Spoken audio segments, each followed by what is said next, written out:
Hello dear students, this side Sakshi. आज topic आपका रहेगा सेट बी रहेगा। सेट बी के मैं 10 क्वेश्चंस कराऊंगी, लेकिन उससे पहले मैंने आपको 2 होमवर्क वाले क्वेश्चंस दिए थे भाई करने को, और कहा था इसको कमेंट सेक्शन में रिप्लाई करना, लेकिन स्टूडेंट्स का रिप्लाई नहीं आया। एक तो स्टूडेंट्स का आया था, एनी त्रिवेदी हैं, उनका रिप्लाई आया था 92, बट ये गलत है, ये नहीं आएगा। तो चलो मैं आपको कराती हूँ इसका क्या सॉल्यूशन होना चाहिए करेक्टली। देखिए, सबसे पहले दे रखा है 11, 11 में पता है प्राइम नंबर होता है, फिर है 24, 11 से बन गया 24, फिर दे रखा है 37, 37 फिर एक प्राइम नंबर है। फिर हमें निकालना है क्या होगा, तो 11 जब प्राइम नंबर है, 11 से अगला प्राइम नंबर होता है 13। अगर मैं इन दोनों की एडिशन कर दूं तो बन रहा है 24, मतलब कि एक प्राइम नंबर एक उससे अगला प्राइम नंबर, उन दोनों का एडिशन बन रहा है। फिर ऐसे 37, 37 से अगला प्राइम नंबर 41 होता है, 7 और 1 8 और 4 और 3 7, तो इसका आंसर आएगा 78, जो कि थर्ड आंसर करेक्ट है। लास्ट क्वेश्चन का आंसर आपका थर्ड था 78। आप सब ने बहुत सारे कमेंट किए, बहुत अच्छा लाइक करके मुझे बताया कि आप सब सच में सपोर्ट कर रहे हैं, तो इसीलिए नेक्स्ट वीडियो फटाफट ला रही हूँ। और आपको सेट ए से लेकर सेट 20 तक, ABCDEFGHIJ के बिल्कुल 20 सेट T20 तक ही जाएगा, और आप सभी को ये प्रॉपर तरीके से देखने को मिलेंगे चैनल पे। नहीं है तो सब्सक्राइब कर लेना, और अच्छा लगे तो लाइक कमेंट आज भी कर सकते हैं। सो बढ़ते हैं आज के पहले क्वेश्चन पे। देखिए, आज का पहला क्वेश्चन फिर से blood relation. As you all know, blood relation मेरा फेवरेट सब्जेक्ट है, ब्लड रिलेशन बड़ा फेवरेट टॉपिक है मेरा ये, ठीक है। तो पहला क्वेश्चन देखिए क्या कहता है। पहला क्वेश्चन ब्लड रिलेशन का हिंदी में पढ़िए, ज़्यादा अच्छा होगा। एक महिला, ब्लड रिलेशन के क्वेश्चंस को हिंदी में पढ़ा करो। एक महिला की ओर इशारा करते हुए सलमान कहता है, चलो जी सलमान खान की एंट्री हो गई। सलमान क्या कहता है, सलमान कहता है यह लड़की मेरे पिता के इकलौते पुत्र की संतान की पुत्री है। सलमान की पत्नी उस लड़के से क्या संबंध रखती है, ठीक है। सो देखो मैं इसको बताती हूँ कैसे करना है। एक महिला की ओर इशारा करते हुए किसने कहा, सलमान ने कहा, तो मैंने ये लिख दिया सलमान। सलमान कौन है, जेंडर लड़का है, तो आप क्या कर दो, इसको स्केयर में बंद कर दो। सलमान ने क्या कहा, लड़की के लिए सर्कल करना और लड़के के लिए स्केयर, ठीक है। इससे बहुत आसान हो जाते हैं क्वेश्चन। यह लड़की, लड़की के लिए कह रहा है कि यह लड़की मेरे पिता की, मेरे पिता मतलब सलमान के पिता, पिता होंगे तो जेंडर इनका ऐसे, मेरे पिता के इकलौते संतान, इकलौता संतान वो खुद सलमान की पुत्री है, की पुत्री है, ये इनकी डॉटर। जो पीढ़ी होती है ये सलमान के फादर एक पीढ़ी ऊपर, और सलमान की मतलब इस संतान, इसकी पुत्री कौन हुई, इसकी एक पीढ़ी नीचे। सलमान की पत्नी, अब सलमान की पत्नी मैंने कल बताया था, पत्नी के लिए, हस्बैंड वाइफ के लिए ये एरो यूज़ करते हैं, और भाई बहन के लिए सिंगल डबल लाइंस, ठीक है। सलमान की पत्नी ये रही, सलमान की पत्नी का उस लड़की से क्या संबंध है, इससे सलमान की पत्नी जो है इनका क्या संबंध है, तो बताइए ये कौन हुई, ये सलमान, ये जो बच्चा है, ये जो लड़की है, बेटी है इनकी, ये सलमान इनके फादर हैं, और ये इनकी वाइफ, तो इनकी इन दोनों में रिलेशन पूछा है, कौन हुआ, माँ। मैंने क्या बोला था कल भी कि आप पहले खुद से क्वेश्चन निकालिएगा, इससे आपको अपना पता चलेगा लेवल कि आपका क्या आंसर आया है, फिर मेरे से मैच कर लेना, इससे आपका कॉन्फिडेंस बिल्टअप होगा। तो अगर आपने लास्ट लेक्चर देखा था तो मैंने लास्ट में बताया था, इसमें बता रही हूँ 10 क्वेश्चन में से अपने नंबर शेयर करना। इसमें भी 10 क्वेश्चन कराने वाली हूँ मैं आपको, 10 में से अपने नंबर शेयर कीजिएगा। अगर आप खुद से करते हैं तो, नहीं खुद से नहीं करते तो कोई दिक्कत नहीं है, फिर आप मेरे से ही सीख लें। नेक्स्ट है अक्षय, तो इसको मैं इंग्लिश में पढ़ लूँ क्योंकि हिंदी में थोड़ा प्रिंटेड ऐसे है। Akshay walked 10 metre. अच्छा देखो, जब भी ऐसा क्वेश्चन आता है कि ईस्ट से चला, डायरेक्शन वाले क्वेश्चंस होते हैं, इसको बोलते हैं डायरेक्शन वाला चैप्टर, ठीक है। डायरेक्शन और डिस्टेंस, डिस्टेंस एंड डायरेक्शन वाला चैप्टर है। जब भी ऐसा चैप्टर आ जाए, ऐसा क्वेश्चन आ जाए, तब आप क्या करो, इसको ब्लैक कर देते हैं, तब आप क्या किया करो, सबसे पहले एक साइन बनाओ पॉजिटिव का, प्लस का साइन। अगर आपको बिल्कुल भी रीजनिंग नहीं आती तो बिल्कुल बेसिक से सिखा दूंगी। ये होता है आपका ईस्ट, ये वेस्ट, ये नॉर्थ और ये साउथ, ठीक है।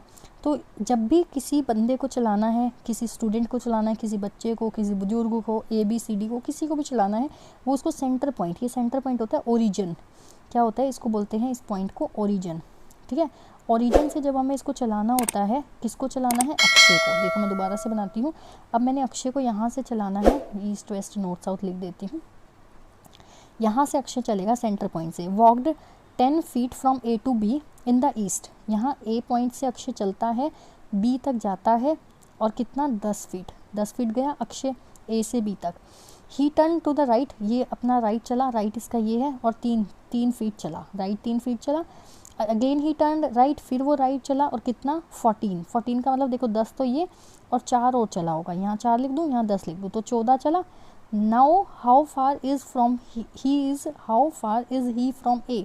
अब ये ए से कितना दूर है, ये ए से कितना दूर है, यहाँ था ना ये पॉइंट, तो अभी यहाँ 4 है, देखो ये 3 है, इसके सामने अपोजिट वाली बिल्कुल 3 होगी और 3 4 5 का क्या होता है, पाइथागोरस ट्रिपलेट। क्या मैथ्स के स्टूडेंट हैं आप? मैथ्स के स्टूडेंट है तो आपको पता होगा 3 4 5 पाइथागोरस होता है, पाइथागोरस ट्रिपलेट होते हैं ये। तो ये 3 4 और ये 5, चलो नहीं पता तब भी मैं बता देती हूँ। इसमें क्या होता है, हाइपोटेनियस का स्क्वायर होता है बेस के स्क्वायर प्लस में परपेंडिकुलर के स्क्वायर के बराबर। हाइपोटेनियस का स्क्वायर अपने को निकालना है एच स्क्वायर, बेस स्क्वायर का मतलब बेस ये है, 4 का स्क्वायर 16 लिख दूँ और 3 का स्क्वायर 9 लिख दूँ, 16 और 9 कितना लिख दूँ, 16 और 9 कितना लिख दूँ 25, इसको हटा दूँ यहाँ से, 16 और 9 कितना लिख दूँ 25, तो एच स्क्वायर आ गया मेरा 25 आ गया, तो एच कितना हो गया 5, ये स्क्वायर इधर चला जाएगा तो √5 25 का 5 हो जाएगा, तो मैंने डायरेक्ट आंसर 5 लिख दिया। तो आपका क्या आंसर, करेक्ट आंसर है 5 फीट। समझ आ गई सभी को? अगर कोई भी क्वेश्चन में आपको डाउट लगता है, समझ नहीं आता, आप कमेंट में लिख देना, मैं आपको नेक्स्ट लेक्चर में फिर से कवर करा दूँगी। क्लियर? क्वेश्चन नंबर 43 को किसी भी लैंग्वेज में पढ़ सकते हैं, बाईलिंगुअल आप सबके सामने है। PQRST किसी बेंच पे बैठे हैं, तो हिंदी में पढ़ रही हूँ मैं, यहाँ पे PQRST को बिठा देती हूँ। P Q के बगल में बैठा है, P जो है वो Q के बगल में है, चलो ठीक है। R S के बगल में है, R देखो P और Q एक साथ होंगे, R और S एक साथ होंगे, R S के बगल में बैठा है, ठीक है, R S के बगल में बैठा है। क्लियर? P Q एक साथ है, R और S एक साथ है। उसके बाद कहता है S T के साथ नहीं बैठा, S और T को एक साथ नहीं बिठाना, ठीक है। और जो कि बेंच के दाएं छोर पर बैठा है, आर दाएं से दूसरा, अब देखो दाएं से दूसरा कौन है, मतलब राइट साइड से दूसरे पे कौन है, आर, ये फिक्स हो गया, आर राइट से दूसरा है। पी क्यू तथा टी के दाएं हैं, जो पी बैठा है वो क्यू और टी के दाएं हैं, पी तथा आर एक साथ बैठे हैं। चलो अब देखो आर यहाँ है तो पी और आर एक साथ बैठे हैं, अगर मैं पी को यहाँ बिठा दूँ, पी और आर एक साथ हो गए, चलो ये बात भी हो गई। इसके बाद कहता है एस टी के साथ नहीं बैठा, एस टी के साथ नहीं बैठा, चलो ठीक है, एस और टी को अभी नहीं बिठा रहे हम। अच्छा आर एस के बगल में बैठा है, देखो आर एस के बगल में है, ये लाइन से कहता है तो एस मेरा यहाँ होगा क्योंकि आर और एस बगल में है।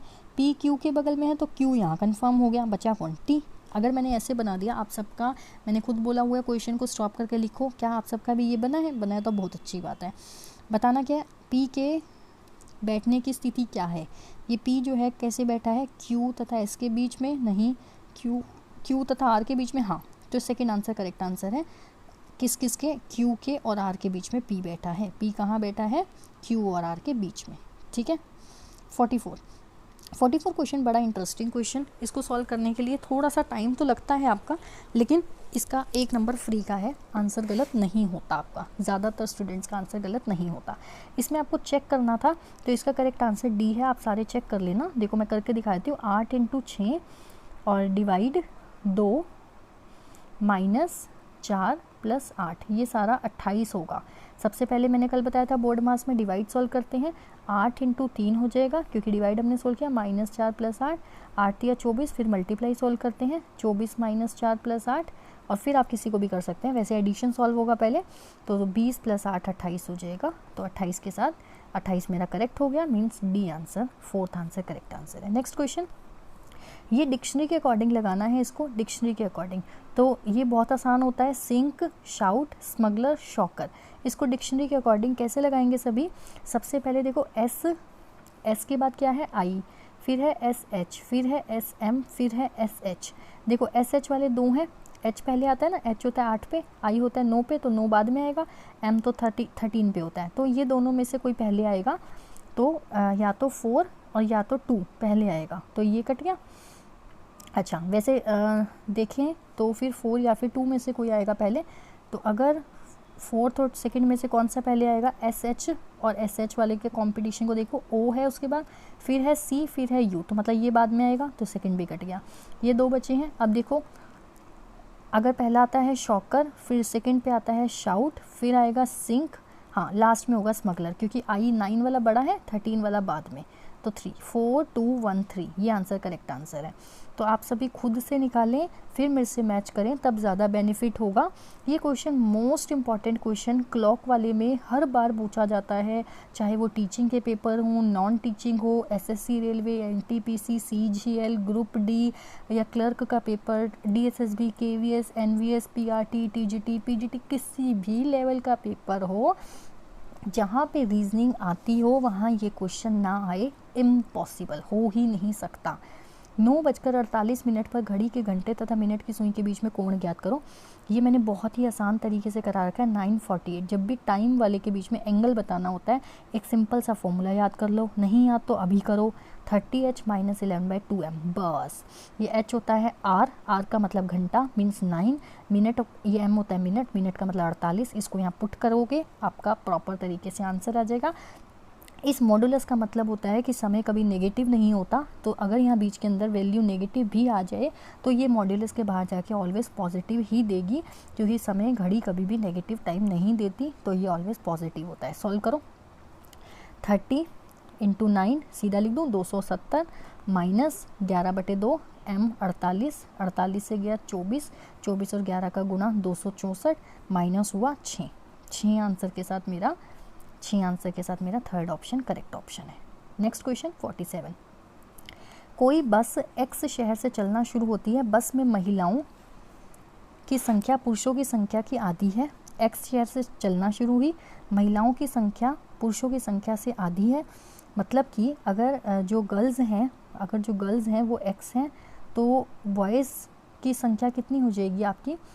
अगर जो गर्ल्स है, देखो पुरुषों की संख्या आधी है, दोबारा क्वेश्चन को पढ़ो, बस में महिलाओं की संख्या पुरुषों की संख्या से आधी है, तो पुरुषों की संख्या से आधी है महिलाओं की, तो महिला अगर मैं मान लूँ फीमेल एक्स है, तो महिला, क्योंकि आधी मानोगे ना, आधी वाला गड़बड़ करता है, तो डबल वाला मानो, तो मेल जो है अगर 2 गुना है तो फीमेल एक्स है, मतलब फीमेल अगर एक्स है तो मेल 2x है, उसका आधा हो गया। शहर वाई में 10 पुरुष बस से उतर जाते हैं। जब एक्स शहर से चलनी शुरू हुई बस, तब ये टोटल थे, एक्स महिलाएं थी, 2x मेल थे, पुरुष थे। वाई तक पहुँचते पहुँचते 10 पुरुष उतर गए। जब वाई तक पहुँचे तो 10 पुरुष उतर गए, 2x - 10 हो गए, 10 पुरुष उतर गए, तथा 5 महिलाएं अंदर आती हैं, तथा 5 महिलाएं आ गई, फीमेल हो गई अब x + 5, ठीक है, अंदर आ गई। तो उसके बाद है शुरुआत में, अच्छा उसके बाद कह रहा है अब पुरुषों तथा महिलाओं की संख्या बराबर है।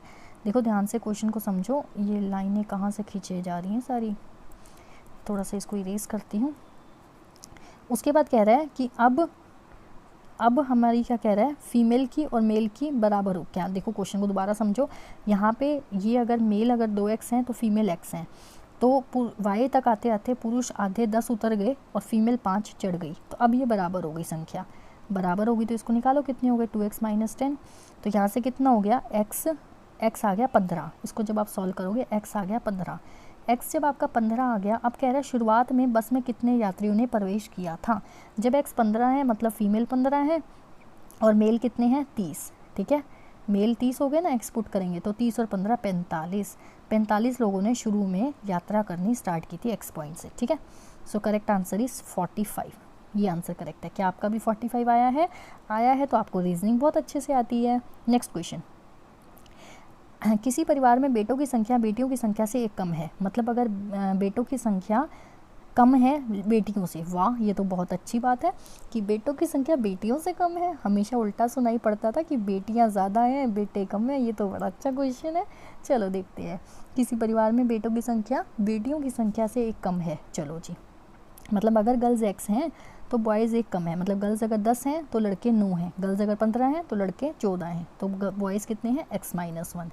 अब कहता है तथा बेटियों की संख्या बेटों की संख्या से 1 कम का 2 गुना है, तथा बेटियों की संख्या मतलब x। क्वेश्चन को ध्यान से देखो बेटियों की संख्या, अभी मैंने क्या लिखा, बस ये लिखा है जो बेटियों की संख्या है वो बेटों की संख्या से 1 कम है x, और ये x - 1, समझ रहे हो बात को।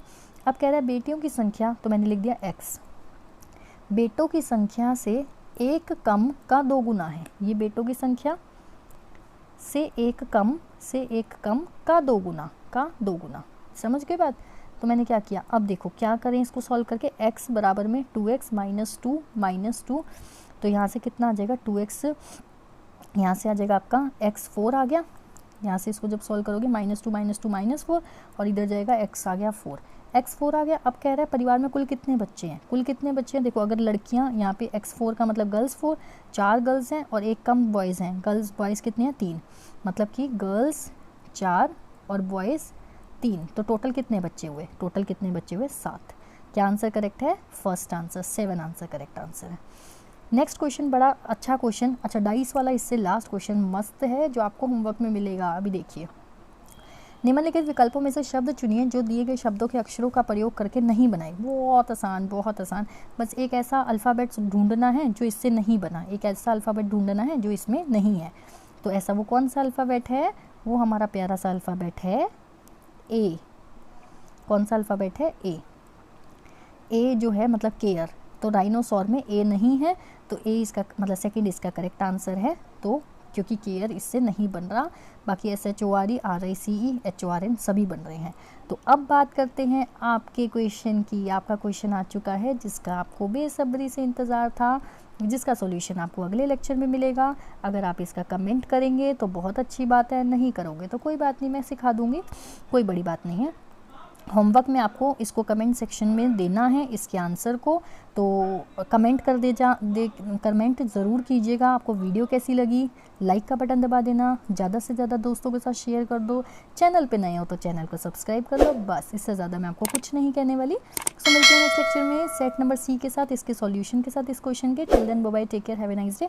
इस क्वेश्चन का एक बड़ा ज़बरदस्त तरीका बताऊँगी अगले में, डाइस के क्वेश्चनों को कैसे सॉल्व किया जाता है। और अगर आपको वैसे प्रॉपर डाइस का चैप्टर देखना है ना, मेरी प्लेलिस्ट में रीजनिंग की प्लेलिस्ट है, उसमें मिल भी जाएगा, पूरा चैप्टर बहुत अच्छे से करा रखा है। उसको देख के इस क्वेश्चन को निकालोगे, मिनटों में आपका ये आंसर आ जाएगा, नहीं तो कल के सेशन में सीखेंगे। Children bye, take care, have a nice day.